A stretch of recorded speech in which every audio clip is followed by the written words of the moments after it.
अस्सलाम वालेकुम एवरीवन। इस वीडियो के अंदर हम लिंक लिस्ट का कोड डिस्कस करेंगे और एज़ यू कैन गेस अब तक जो वीडियोस आ रही हैं वो एक ही सिटिंग के अंदर बनाई गई थी। लेकिन उसके अंदर मैंने लिंक लिस्ट का कोड डिस्कस नहीं किया था, थिंकिंग के बाद में जब उसकी प्रॉब्लम्स आएंगी मैं तब उसको डिस्कस कर लूँगा। लेकिन देन आई डिसाइडेड कि अभी ही साथ ही इसकी वीडियो भी आ जानी चाहिए।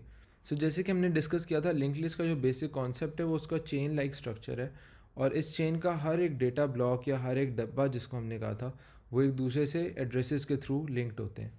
ऐसे हर एक डेटा ब्लॉक में दो पार्ट्स होते हैं, एक डेटा का पार्ट और एक एड्रेस का पार्ट जो अगले डेटा ब्लॉक को पॉइंट कर रहा होता है। इस तरह के कंबाइंड स्ट्रक्चर्स को हम अक्सर ऑब्जेक्ट ओरिएंटेड प्रोग्रामिंग के थ्रू डिफाइन करते हैं। सिमिलरली इधर मैंने एक क्लास डिफाइन किया जिसका मैंने नाम रखा है नोड, और हमारी link list is nothing but a chain of these nodes, right. तो अब इस नोड की क्लास को अगर हम देखें तो इसके कंस्ट्रक्टर के अंदर हम सिर्फ दो प्रॉपर्टीज़ डिफाइन कर रहे हैं, एक डेटा की प्रॉपर्टी और एक नेक्स्ट की प्रॉपर्टी। और अगर आप नेक्स्ट को गौर से देखें तो आपको अंदाज़ा होगा कि नेक्स्ट इन इटसेल्फ एक नोड को ही पॉइंट कर रहा है। पाइथन में हमारे पास डायरेक्ट मेमोरी पॉइंटर्स नहीं होते, तो इधर हम रेफरेंसेस का इस्तेमाल करते हैं। जैसे कि मैंने पहले बताया था, पाइथन में लिस्ट्स बैकएंड पे अरेज के तौर पे इम्प्लीमेंटेड होती हैं। अगर हमने एक ऐसी लिस्ट को एक लिंक लिस्ट में कन्वर्ट करना हो जो कि हमारी नोड की क्लास को यूज़ करे, तो हम इस तरह का एक फ़ंक्शन यूज़ कर सकते हैं। इस फंक्शन के कोड को देखने से पहले हम ये देखते हैं कि हम लॉजिकली यहाँ पे क्या कर रहे हैं। लेट्स कंसिडर कि हमारे पास एक अरे पड़ी हुई है जिसके अंदर 1, 2 और 3 है, और हम चाहते हैं कि हम इसको एक लिंक लिस्ट में कन्वर्ट कर दें। अब हम कर ये सकते हैं कि हमने जो नोड की क्लास डिफाइन की थी, हम उसका एक ऑब्जेक्ट इनिशियलाइज़ कराएं और उसके डेटा वाले पार्ट के अंदर हम 1 रख दें और उसके नेक्स्ट वाला पार्ट ऑटोमेटिकली नन हो जाएगा। इस पहले आइटम के रेफरेंस को हम एक हेड नाम के वेरिएबल के अंदर स्टोर करा लेते हैं। उसके बाद हम सिंपली ये करते हैं कि हम एक और नोड क्लास का ऑब्जेक्ट बनाते हैं और उसके अंदर 2 रखवाते हैं और इसके एड्रेस को हम 1 के नेक्स्ट वाले ब्लॉक के अंदर ऐड कर देते हैं। Now this points to this. और साथ ही हम एक और काम करते हैं कि हमने एक टेम्प नाम का वेरिएबल स्टोर किया होता है जिसका मतलब है टेम्प्रेरी, और उसको हम इस 2 को पॉइंट करवा देते हैं।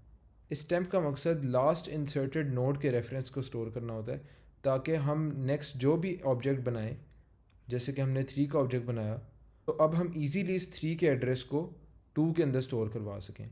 वरना हमें क्या करना पड़ेगा कि हमें हेड से 1 पे जाना पड़ेगा, 1 से 2 पे, और फिर 2 के आगे हमें देखना पड़ेगा कि 3 ऐड करना है।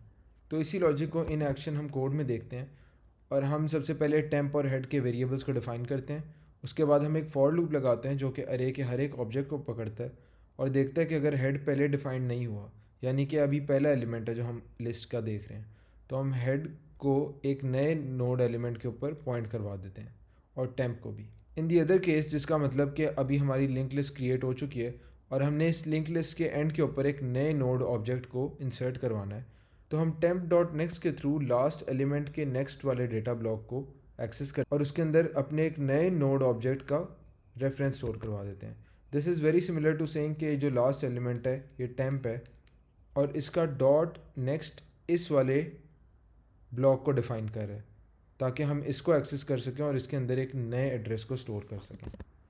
एक दफ़ा हमने ये कर लिया तो हम टेम्प को टेम्प डॉट नेक्स्ट के इक्वल कर देते हैं, क्योंकि इससे पिछली लाइन के ऊपर हमने जो एक नया नोड का ऑब्जेक्ट इंसर्ट करवाया है, हमने अब उसका रेफरेंस अपने टेम्प वेरिएबल के अंदर स्टोर करना है, ताकि आने वाला एलिमेंट अब इस नए नोड के ऑब्जेक्ट के नेक्स्ट प्रॉपर्टी के अंदर सेव हो।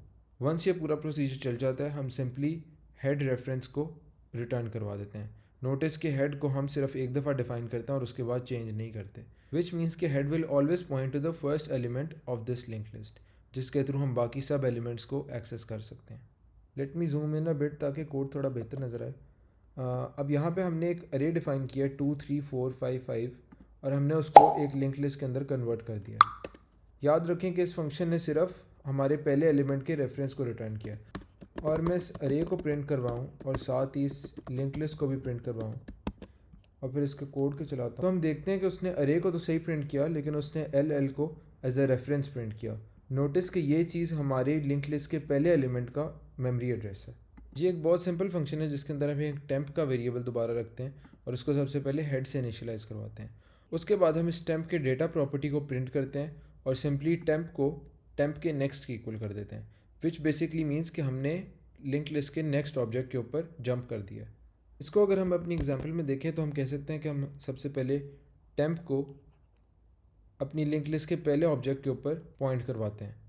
हम फिर टेम्प के डेटा प्रॉपर्टी को प्रिंट करते हैं विच प्रिंट्स 1। उसके बाद हम टेम्प के नेक्स्ट जो कि ये वाला प्रॉपर्टी है कि इधर जो भी एड्रेस पड़ा होता है उसको हम अपने टेम्प वेरिएबल के अंदर रख लेते हैं। इसके अंदर एड्रेस इस ब्लॉक का पड़ा हुआ है। So now temp points to this node object, और हम सिंपली इसी प्रोसीजर को रिपीट करते रहते हैं जब तक हम लास्ट एलिमेंट पे नहीं पहुंचते। हमें लास्ट एलिमेंट का पता तब चलता है जब उसकी नेक्स्ट की प्रॉपर्टी के अंदर नन पड़ा होता है। इसी पॉइंट से हमें एक और बात रियलाइज़ होती है कि अगर हमें एक लिंक लिस्ट का हेड सिर्फ प्रोवाइड कर दिया जाए तो हमें ये नहीं पता लगता कि वो लिंक लिस्ट एक्चुअली कितनी लंबी है। इसीलिए हम उसको वाइल लूप के थ्रू प्रिंट करते हैं and not a for loop. This is because we never know कि हमारा पहला ऑब्जेक्ट आगे कितनी लंबी चेन को पॉइंट कर रहा है। सो अगर हमने एक लिंक लिस्ट की लेंथ को या उसके नंबर ऑफ़ डेटा ब्लॉक्स को कैलकुलेट करना हो तो हम इस किस्म के एक फंक्शन को यूज़ कर सकते हैं। इधर हम सिंपली एक रिज़ल्ट के वेरिएबल के अंदर सबसे पहले ज़ीरो स्टोर करवाते हैं और फिर उसी किस्म की एक वाइल लूप की लॉजिक के थ्रू हम पूरी लिंक लिस्ट को ट्रवर्स करते हैं और साथ साथ इस रिज़ल्ट के वेरिएबल के अंदर 1 1 ऐड करते जाते हैं। जैसे ही हमारा टेम्प वेरिएबल नल होता है ये वाइल लूप ब्रेक हो जाता है और हम रिज़ल्ट को रिटर्न करवा देते हैं। Now we can move on to the 3 main operations जो हमने अपनी पिछली वीडियो के अंदर डिस्कस किए थे, which is access, insertion and deletion.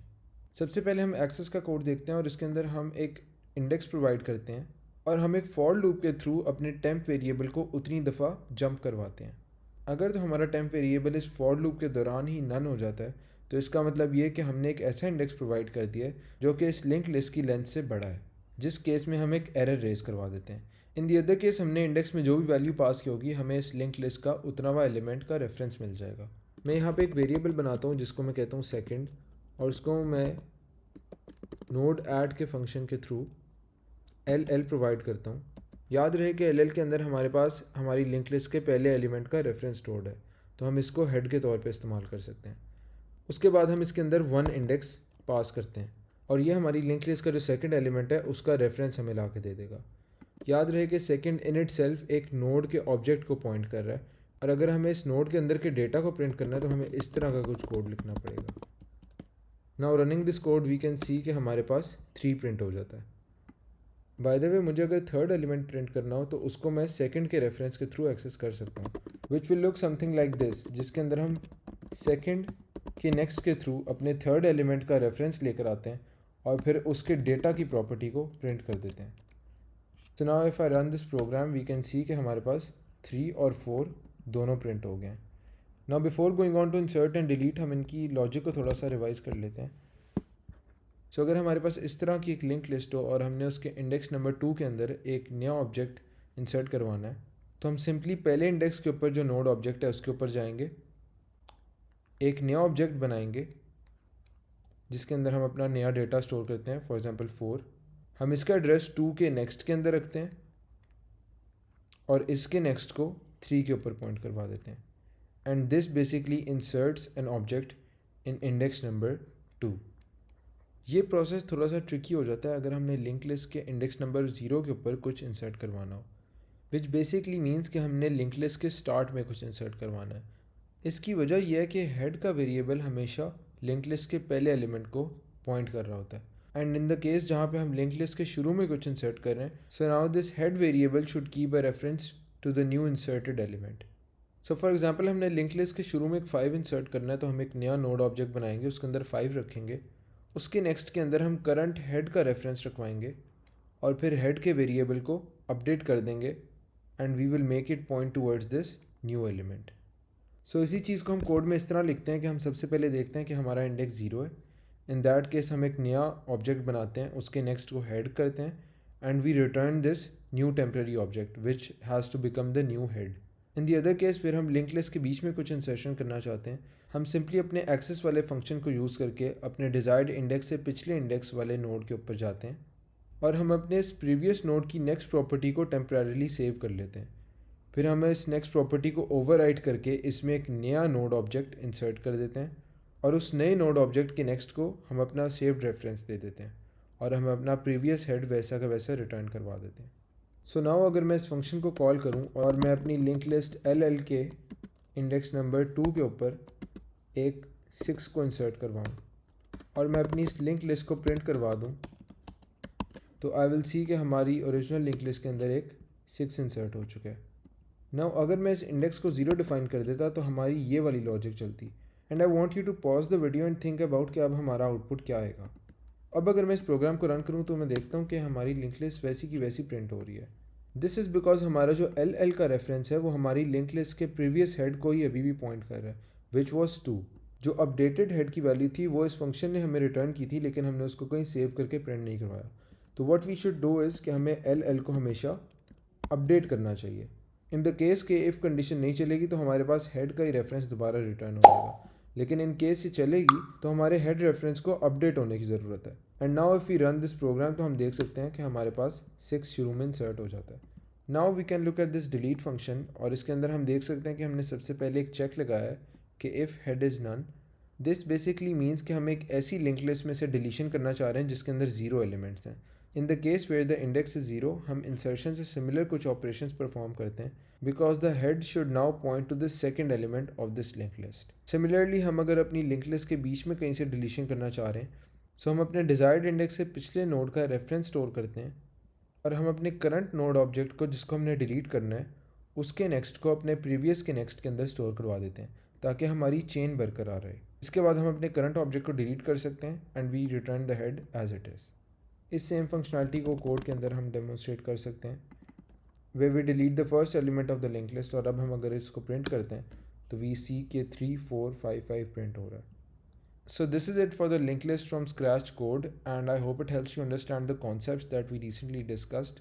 Now we can continue the previous video series and I'll see you in the next one.